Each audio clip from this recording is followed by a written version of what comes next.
No dia 2 de julho, a Igreja celebra a visitação de Nossa Senhora. Diversos são os fatos que a Igreja comemora na celebração da festa da visitação de Nossa Senhora e que, um por um, põem em relevo a grandeza da Beatíssima Virgem do de Santa Isabel, por divina revelação, conhecer e proclamar a prima a dignidade de Mãe de Deus, o modo como se deu a saudação, a santificação do precursor antes do nascimento e, terceiro, o belíssimo canto do O Magnificat. Pela primeira vez, essa festa apareceu na Igreja Católica, no século XIII. São Boaventura, na qualidade de superior-geral da Ordem dos Frades Menores, ordenou que a visitação de Nossa Senhora fosse, na Ordem dos Franciscanos, celebrada com toda a solenidade, incumbindo-se ele mesmo da composição do ofício próprio. Urbano VI dispôs, em 1389, a celebração da festa da visitação para toda a Igreja. O terrível cisma, porém, que separava a família de Cristo, impediu a execução do decreto pontifício. O Concílio de Constança, reunido em 1441, ratificou o decreto de Urbano VI e de seu sucessor Bonifácio IX, e desde então a festa da visitação é conhecida e celebrada na Igreja Católica. Bem aflitivo correu para a Igreja de Deus o século XIV. Comparando esse século com os 3 primeiros, das grandes perseguições, ou com aqueles que trouxeram as lutas contra o arianismo e o protestantismo, tem-se a impressão de que época nenhuma houve, na história eclesiástica, tão crítica como a do cisma ocidental. Humanamente falando, teria chegado a hora da dissolução da Igreja Católica. O perigo não viera de fora, aninhava-se no seio da própria Igreja, achando-se a cristandade dividida em grandes partidos, cada um dos quais escolhera o seu Papa, reconhecendo nele o legítimo sucessor dos apóstolos. O fato de ter a Igreja atravessado incólume aquela crise perigosíssima é mais uma prova de que não é dirigida por homens, mas pelo Espírito Santo, de acordo com a promessa de Cristo. Pelo Concílio de Constança foi introduzida a festa da visitação, para que, assim diz o respectivo decreto, a bem-aventurada Virgem Maria, por sua intercessão, nos alcance o perdão do Divino Filho, tão ofendido pelos pecados dos homens e restabeleça a paz e união entre os fiéis. A data da festa da visitação não é o dia da partida ou chegada de Nossa Senhora, mas o da volta a casa. As indicações do Evangelho fornecem os seguintes dados cronológicos. Maria Santíssima recebeu a saudação do anjo em 25 de março, quando Isabel se achava no 6º mês de gravidez. Sem demora e pressurosa, foi visitar a prima, em cuja companhia ficou 3 meses. É provável que tenha chegado à casa de Zacarias já nos primeiros dias de abril. É provável ainda que Maria não tenha ficado só até o dia do nascimento de São João, 24 de junho, mas tenha sido testemunha da cerimônia da circuncisão do recém-nascido, tenha presenciado a cena da discussão sobre o nome do menino, que terminou com a declaração do pai, a soltura da língua do mesmo e a entoação do célebre O Benedictus. Há, porém, pessoas autorizadas que julgam ter Maria Santíssima voltado a Nazaré antes do nascimento de São João Batista. Não há convergência de opiniões sobre a questão se Maria Santíssima se fez acompanhar de São José ou não.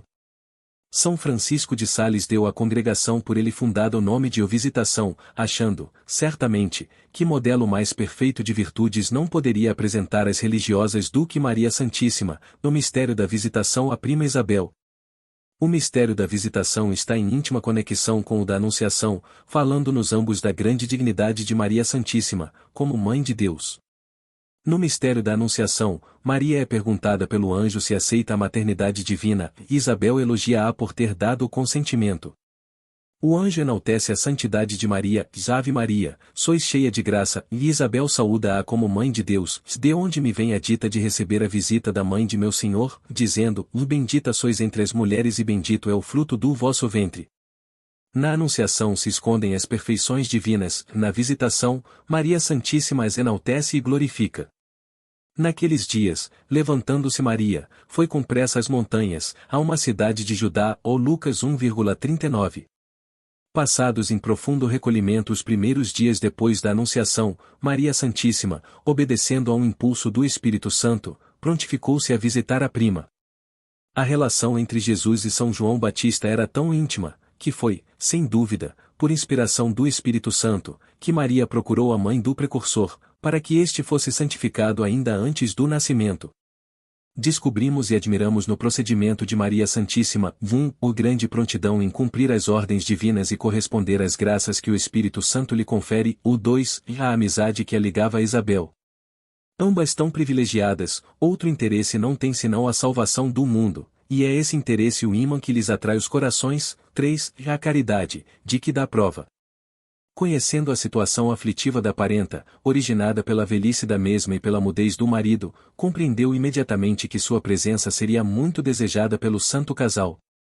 Assim, Maria Santíssima, tão amiga do recolhimento, para praticar uma obra de caridade, abre uma exceção e, com sacrifício próprio, empreende a longa viagem, mostrando-se pela primeira vez a mãe do belo amor. Se alguns exegetas são de opinião que Hebrom tenha sido a cidade onde Zacarias morava, outros dizem que era Jutá, cidade próxima de Hebrom e exclusivamente habitada por famílias de sacerdotes. Segundo esta interpretação, o texto bíblico seria: e naqueles dias, levantando-se Maria, foi e à cidade de Jutá, 25 léguas distante de Nazaré e 5 ao sul de Jerusalém. Maria evita a estrada comum, onde passam as caravanas e muita gente. Caminha pelos atalhos e veredas estreitas, por entre as montanhas.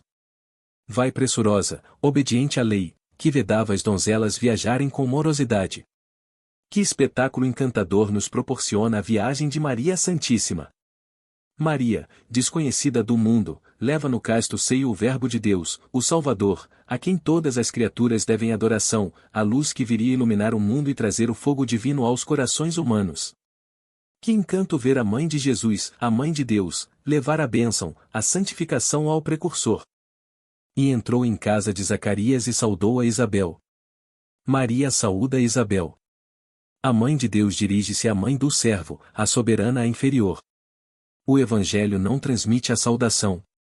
Sem dúvida, foi a expressão dos sentimentos elevados e santos da Mãe de Deus, cujo efeito não tardou, aconteceu que, logo que Isabel ouviu a saudação de Maria, lhe deu o menino saltos no ventre, e Isabel ficou cheia do Espírito Santo. Cumpriram-se as palavras que o anjo dissera a Zacarias, e desde já o ventre da mãe será cheio do Espírito Santo. Era justo que São João Batista recebesse esta graça, por intermédio da Mãe do Senhor, e grande foi sua alegria, demonstrando-a por um meio tão original e inequívoco. Quem não se lembra, ao ler esse relato, das palavras de Jesus, o amigo do esposo, que está com ele e o ouve, enche-se de gozo ao ouvir-lhe a voz. Pois já este meu gozo é cumprido, João 3, 29? É por este motivo que a Igreja celebra, com grande solenidade, a festa do nascimento de São João Batista. E Isabel bradou em alta voz e disse: E bendita sois entre as mulheres e bendito é o fruto do vosso ventre. Nenhuma palavra Maria tinha dito a Isabel, a não ser as da saudação, e esta, cheia do Espírito Santo, chama bem-aventurada entre as mulheres aquela que é o templo vivo do Espírito Santo, o sacrário do divino amor. Bradou em alta voz. Essa voz foi ouvida em todos os séculos e chegou também até nós, que a imitamos, repetindo-a em cada Ave Maria que dirigimos ao céu. Quem não vê em tudo isso a conexão íntima e natural que há entre a veneração dedicada a Maria e o culto que se presta a Jesus, ao fruto de suas entranhas? Quem não vê que o culto de Maria e do seu divino Filho vem do Espírito Santo? É natural, pois, que a Igreja, aproveitando-se das palavras do anjo e de Santa Isabel, formulasse uma oração, que traz todos os sinais de ser por Deus inspirada. O anjo, mandado por Deus, Isabel, cheia do Espírito Santo, e a Igreja regida por este, são os três instrumentos de que se serviu o Espírito Santo para compor o grandioso uníssono, para enaltecer e glorificar a Mãe de Deus. Com o Evangelho na mão, perguntamos a todos que pretendem justificar-se só no Evangelho, abandonando a explicação autêntica da Igreja, se é segundo o Espírito do Evangelho negar a Maria Santíssima o que lhe é devido, como Mãe do Salvador. Nós, católicos, veneramos em Maria, não só uma mulher santa, mas a Mãe de Deus, como muito bem frisam as palavras de Isabel. Donde me vem a dita de ter a visita da Mãe de meu Senhor? Estas palavras respiram respeito à Mãe de Jesus. Superior a Maria em idade, pela posição do marido, que era sacerdote do Senhor, eleita entre mil e honrada por Deus, mãe daquele que entre profetas é chamado o maior, julga-se feliz em receber a visita da jovem prima, esposa de um pobre carpinteiro. Poucos dias antes essa mesma visita em nada se teria diferenciado de qualquer outra, mas a posição que Maria agora ocupa, depois de ter sido elevada à dignidade de Mãe de Deus, é tão extraordinária, que Isabel a reconhece como uma honra sobremodo grande, como mais tarde, cheio de confusão e humildade, seu filho disse ao filho de Maria Santíssima: "Sou eu quem devia ser batizado por vós e vindes a mim. Bem-aventurada sois por terdes crido. Pois tudo o que vos foi dito da parte do Senhor se realizará." Que significam estas palavras? O que é que ainda se deverá cumprir, depois da encarnação do Verbo de Deus? Isabel elogia a prima por causa da sua fé, felicita-a pela posição que, como Mãe de Deus, ocupará na ordem sobrenatural entre as criaturas. O próprio Calvino, explicando essas palavras, diz que Maria é chamada bem-aventurada, primeiro, por ter aceito com fé a saudação angélica e, segundo, por ter se oferecido a Deus como instrumento para a realização dos planos divinos. Maria merece, não só a nossa admiração, mas muito mais a nossa gratidão e as homenagens do mundo inteiro.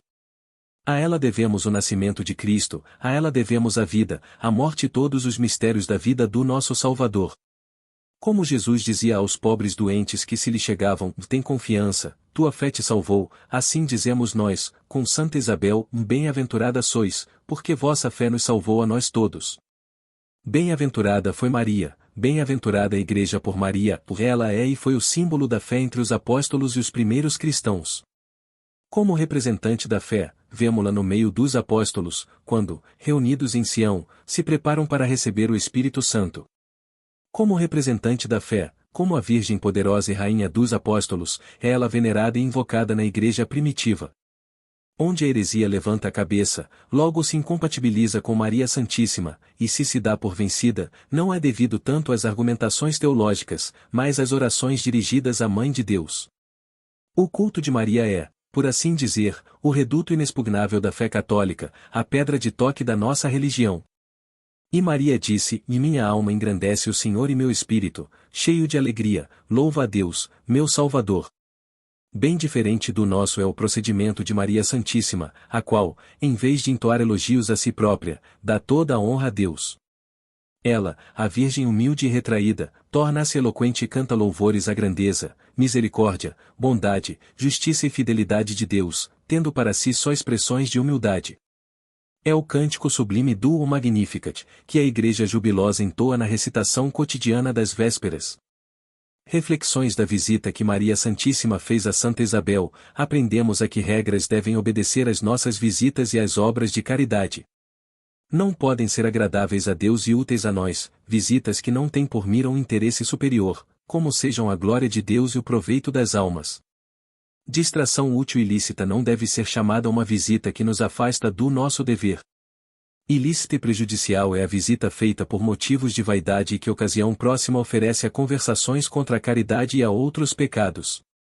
Aprendamos de Maria Santíssima a imprimir às nossas visitas o caráter do útil e do agradável, tanto para nós mesmos, como para o nosso próximo, a quem visitamos. Procuremos aliar às nossas visitas um fim caritativo e generoso. Santos do Martirológio Romano, cuja memória é celebrada hoje. Em Roma, o martírio de Processo e Martiniano, batizados por São Pedro no cárcere mamertino, que aliás não se pode provar. Como soldados romanos, intimados a prestar homenagem a Júpiter, a que se opuseram, foram açoitados como escorpiões e mortos pelo cutelo. Em Winchester, a memória do bispo São Civituno, glória da Igreja na Inglaterra no século IX. Em Tours, Santa Munegundes, que, com o consentimento de seu marido, fundou um convento, no qual terminou seus dias. 570. Nossa Senhora da Visitação, rogai por nós.